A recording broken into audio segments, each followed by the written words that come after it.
السلام عليكم ورحمة الله وبركاته. طلبة سنة 5، ازيكم عاملين ايه؟ هنتكلم النهاردة عن الدرس الاول عندنا، اسمه موقع بلدي. تمام. طيب، عندي عنوان الوحدة كلها بتتكلم عن ايه؟ الملامح الطبيعية لبلدي مصر. يعني ايه ملامح طبيعية؟ يعني كل الحاجات الطبيعية اللي ربنا خلقها لنا وربنا اداها لنا لبلدنا. مين؟ بلدنا مصر. يبقى الدرس الاول عندي اسمه موقع ايه؟ موقع بلدي. احنا اخدنا في العام الماضي ودرسنا ان مساحة مصر تبلغ حوالي 1,000,000 كيلو متر مربع، ودي معلومة اخدناها في سنة رابعة قبل كده. تمام. بس برضو هنتذكرها تاني مع بعض، لو ما كناش مركزين قوي في سنة رابعة نركز في سنة 5 ونركز اكتر. تمام. يبقى دلوقتي انا عندي مساحة مصر تبلغ حوالي 1,000,000 كيلو متر ايه؟ مربع. طيب، عندي بقى حاجة اسمها الموقع الجغرافي. تمام. ايه الموقع الجغرافي ده؟ هنشوف دلوقتي. انا لما اقول مثلا اوصف لي مكان كافيه معين او مطعم معين، هتقولي يا ميس، ده المطعم ده حواليه مثلا في سوبر ماركت قدامه، ومثلا في بحر من وراه، مثلا في فيلا على اليمين، في مثلا شارع على الشمال. احنا كده بنوصف المكان اللي هو حواليه. يبقى الموقع الجغرافي ده هقول ايه؟ هقول الارض اللي حوالين المكان او البحر اللي حوالين الايه؟ المكان. من الاخر هوصف المكان من حيث الاماكن التانية اللي حواليه. تمام. يبقى انا هوصف المكان ده موقعه فين ومكانه فين بالنسبة للاماكن التانية اللي ايه؟ اللي حواليه. طيب، ظهر دلوقتي عندي خريطة. تمام. وطبعا مصر اللي هناك دي، تمام، الصغيرة دي اللي هي كام مساحتها؟ كام؟ 1,000,000 كيلو متر ايه؟ مربع. انا عندي الخريطة دي كلها مش مصر، دي كلها مين؟ دي قارة افريقيا، وعندي هنا قارة اسيا، وعندي هنا قارة اوروبا. تمام. طب مصر فين يا ميس؟ يعني مصر اللون الاخضر او اللون الليموني ده كله؟ لا، هقول لكم ان مصر هي فين؟ هي دي بس، المربع ده، هي دي مصر. تمام. طيب، انا عندي دي مثلا هنقول عليها ايه؟ قارة اسيا وقارة اوروبا وقارة افريقيا. ما اقدرش اقول عليها العالم كله او قارات العالم كله، هقول عليها بس هي 3 قارات. تمام. يبقى انا دلوقتي عندي موقع مصر فين؟ هي دي. تمام. وعندي اللي فوق ده البحر المتوسط، وعندي ده البحر الايه؟ الاحمر. طيب، ممكن اعرف بقى يعني ايه يا ميس موقع جغرافي؟ حضرتك قلت لنا لما اجي اوصف الموقع الجغرافي لحد بقول مثلا ده حواليه مطعم كذا، شارع كذا، مثلا بلد كذا، او مطعم فلاني معين. هو نفس الموضوع. يبقى الموقع الجغرافي هو موقع المكان بالنسبة لليابس والماء. يبقى موقع المكان بالنسبة لليابس والايه؟ والماء. يبقى انا هوصف المكان من حيث اليابس اللي حواليه، اللي هي الارض اللي حواليه، والميه اللي ايه؟ اللي حواليه. طيب، بعد كده جالي ايه؟ معلومه بتقول تقع مصر في الركن الشمالي الشرقي من قاره افريقيا. ايه ده؟ يعني ايه تقع مصر في الركن الشمالي الشرقي من قاره افريقيا؟ تعالوا نبص كده على الخريطه. تمام. هي مصر في قاره ايه؟ هنقول في قاره افريقيا. عرفت منين؟ اهي مصر موجودة هنا، قارة افريقيا تحتيها على طول. يبقى دلوقتي مصر جزء صغير جدا من قارة ايه؟ افريقيا. يبقى بالتالي مصر تقع في قارة افريقيا. فانهي مكان بقى؟ يا ترى شمال ولا جنوب ولا شرق ولا غرب؟ لا، انا لو جيت بصيت هلاقيها يا ميس هي ولا شمال ولا جنوب ولا شرق ولا غرب، امال هلاقيها في الركن الشمالي الشرقي. الشمالي الشرقي. تمام. لان هي جايه ايه؟ في الوسط ما بين الشمال والايه؟ والشرق. يبقى بالتالي تقع مصر في الركن الشمالي الشرقي من قارة ايه؟ افريقيا. تمام. قال هي ملتقى قارات العالم القديم، اسيا وافريقيا واوروبا. يعني ايه؟ هي ملتقى القارات الثلاثة دول. يعني الثلاث قارات اما يجوا يتقابلوا هيتقابلوا فين؟ في مصر. تخيلوا كده لما اسيا واوروبا وافريقيا يسلموا على بعض، هيسلموا على بعض من هنا؟ هيسلموا على بعض من هنا؟ لا، دول هيسلموا على بعض منين؟ في مصر. دي هتمد ايديها هنا، واسيا هكذا، وافريقيا هكذا. يبقى الثلاثة هيتقابلوا فين؟ في مصر هنا. تمام. طيب، هنيجي بعد كده هتظهر قدامنا خريطة شكلها جميل جدا. عارفين دي خريطة مين يا ولاد؟ ها؟ مين هيقول؟ خريطة مصر. ايه ده يا ميس؟ يعني مصر الحتة الصغيرة بقت كبيرة كده؟ ما احنا كبرناها، عملنا لها زوم وكبرنا الخريطة شوية. تمام. جالي دلوقتي بيقول تطل مصر من الشمال على البحر المتوسط. فين البحر المتوسط؟ ها، هو اللي فوق ده كله البحر الايه؟ المتوسط. طيب، تطل من الشرق على البحر الايه؟ البحر الاحمر. ايه ده؟ يبقى انا عندي من الشمال البحر المتوسط، ومن الشرق البحر الايه؟ الاحمر. وعارفين ان مصر كل المربع الاصفر اللي قدامنا ده، تمام، كل دي ايه؟ مصر. طيب، ممكن اعرف بقى اهمية الموقع الجغرافي؟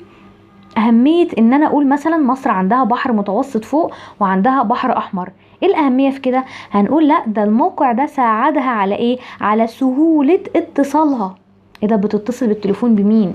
دي بتتصل بدول العالم تجاريا وحضاريا، من حيث التجارة بنتاجر مع بعض، ومن حيث الحضارة. تمام. يبقى دلوقتي انا عندي موقع مصر الجغرافي ساعد على ايه؟ سهولة اتصالها بدول العالم تجاريا وحضاريا عبر التاريخ. تمام. خاصة بعد افتتاح قناة السويس للملاحة. ده مكان قناة السويس هنا كده. تمام. يبقى انا دلوقتي اما اقول هو موقع مصر الجغرافي ده مهم، طب تيجي نوصف هي حواليها ايه. دي حواليها بحر من فوق اسمه بحر متوسط في الشمال، وحواليها بحر احمر من الشرق. تمام. فده كله ساعدها على ايه؟ على سهولة اتصالها بدول العالم تجاريا وحضاريا عبر التاريخ، خاصة بعد افتتاح قناة مين؟ السويس للملاحة. هيجي بقى بعد كده حاجة اسمها عندي الموقع الفلكي. مش احنا اخدنا الموقع الجغرافي؟ نيجي بقى لحاجة اسمها الموقع الفلكي. يعني ايه موقع فلكي؟ قال هو موقع المكان. انا هقول برضو موقع المكان، بس بقى مش بالنسبة لليابس والماء، ده بالنسبة لحاجة اسمها خطوط الطول ودوائر العرض. يبقى دلوقتي لما اقول الموقع الفلكي هو موقع المكان بالنسبة لخطوط الطول ودوائر الايه؟ العرض. يبقى انا هقول المكان ده جاي عند انهي دائرة عرض وانهي خط طول. يبقى انا كده بوصف الموقع الايه؟ الموقع الفلكي. الموقع الفلكي. تمام. طيب حد كده هيجي لي كده يقول لي يا ميس هو ايه الفرق ما بين الموقع الجغرافي والموقع الفلكي؟ ما انا هنا بقول الموقع وهنا بقول الموقع، ايه الفرق؟ لا، هقول ده الفرق كبير. تعالوا نشوف الاول بيتشابهوا في ايه. هما الاتنين شبه بعض في ايه؟ هقول هما الاتنين عبارة عن خطوط ودوائر وهمية. خطوط ودوائر ايه؟ وهمية. يعني ايه وهمية؟ يعني مش حقيقية. ايه ده؟ يعني مش موجودة على الحقيقة؟ لا، مش موجودة. يعني لو رحت في المكان ده مش هلاقي خط طول ولا هلاقي دائرة عرض. لا، مش هلاقي الحاجات دي. مين اللي رسمهم بقى؟ رسمهم العلماء على الخرائط ومجسمات الكرة الأرضية. جابوا خريطة كده وهم قاعدين. تمام. العلماء مع بعض كده قاعدين عاملين اجتماع بيشربوا شاي، جابوا ورقة وقلم وقعدوا يرسموا الايه؟ الكرة الأرضية كلها. وهم بيرسموا الكرة الأرضية عملوا ايه؟ عملوا حاجة اسمها دوائر عرض، وعملوا حاجة اسمها خطوط طول. تمام. طب عملوها ليه يا مس؟ فاضيين؟ هقول لكم لا، مش فاضيين. هم عملوها لتحديد موقع الأماكن على سطح الأرض.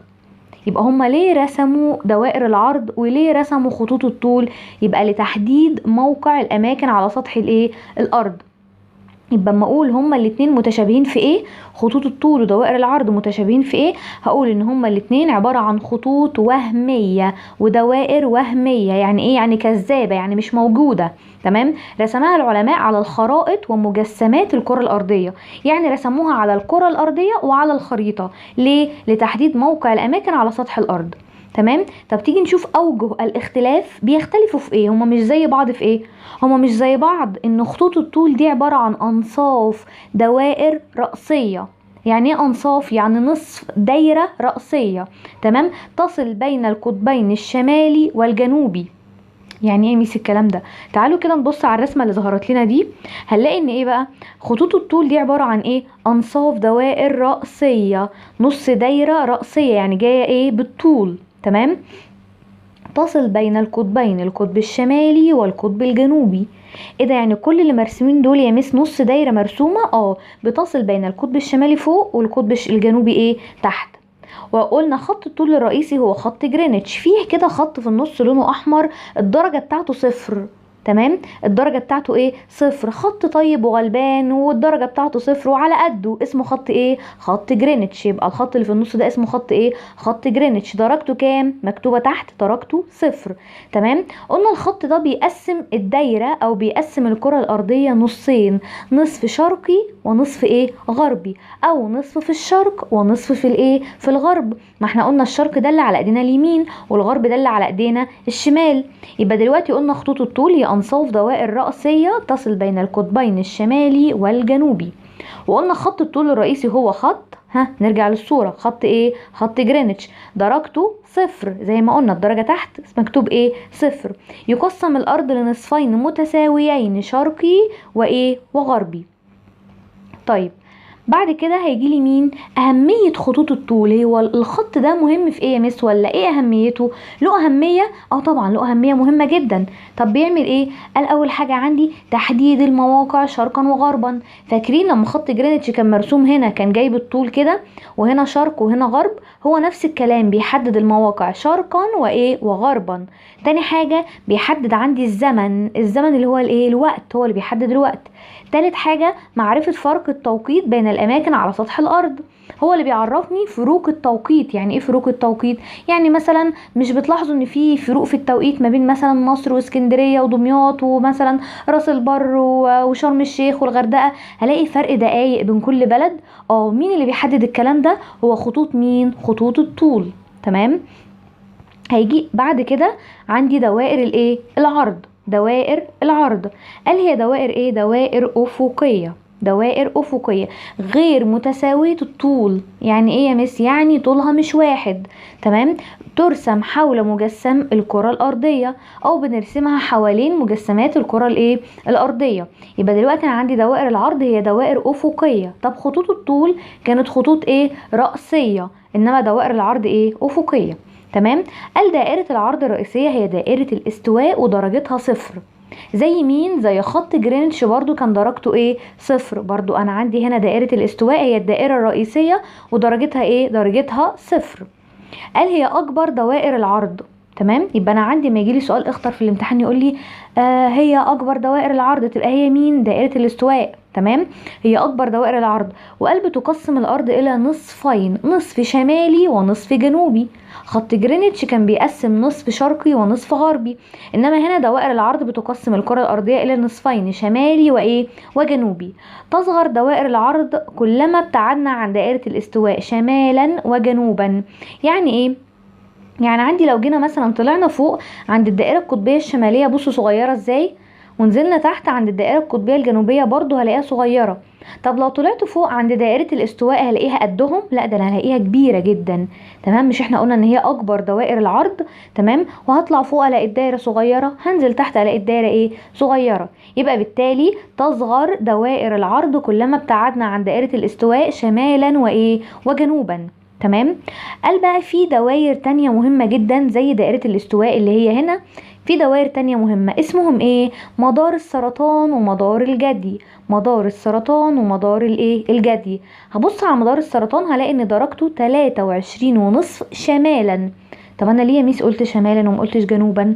علشان مدار السرطان شمال خط الايه؟ الاستواء او دائرة الايه؟ الاستواء. طب تيجي نبص تحت دائرة الاستواء هنشوف ايه؟ مدار الجدي. يبقى هلاقي بالتالي كاتبين جنوبا، يبقى 23.5 درجة جنوبا. يبقى تاني دائرة الاستواء دي اكبر دايرة. طب فوقيه على طول كان مين؟ مدار السرطان. درجته كانت كام؟ كانت 23.5 شمالا. عمري ما انساها لانها مهمة. بعد كده هلاقي مدار الجدي في الجنوب ودرجته 23.5 ايه؟ جنوبا. تمام. طيب بعد كده هيجيلي اهمية دوائر العرض. أهمية دوائر العرض زي ما أخدنا أهمية خطوط الطول. أنا عندي بتحدد المواقع شمالا وجنوبا. تمام. يبقى بتحدد لي برضو الموقع اللي هو المكان شمالا وايه؟ وجنوبا. تاني حاجة بتحدد لي معرفة أحوال المناخ، بتخليني أعرف المناخ. تمام. من حيث الحرارة ومن حيث الرياح ومن حيث الايه؟ الامطار. ايه ده؟ يبقى مين الدوائر الخاصة باحوال المناخ؟ دوائر الايه؟ العرض.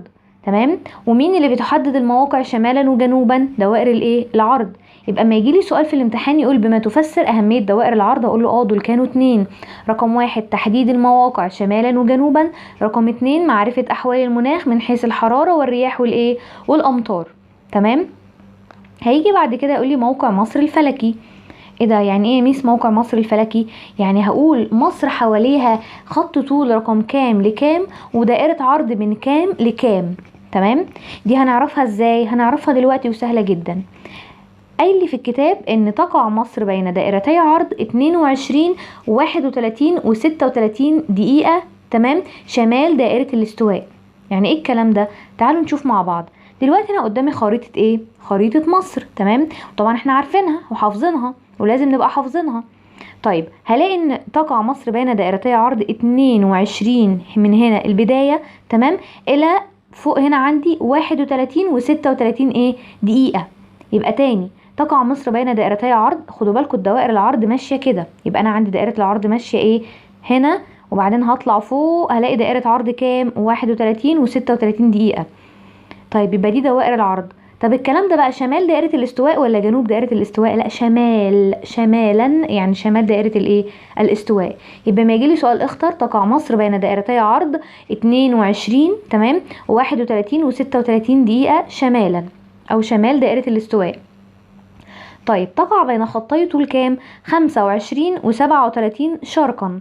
25 و37 شرقا، شرق خط ايه؟ خط جرينتش. من هنا دي طبعا خطوط الايه؟ الطول، من هنا كده بالطول ونرجع تاني من هنا كده بالطول.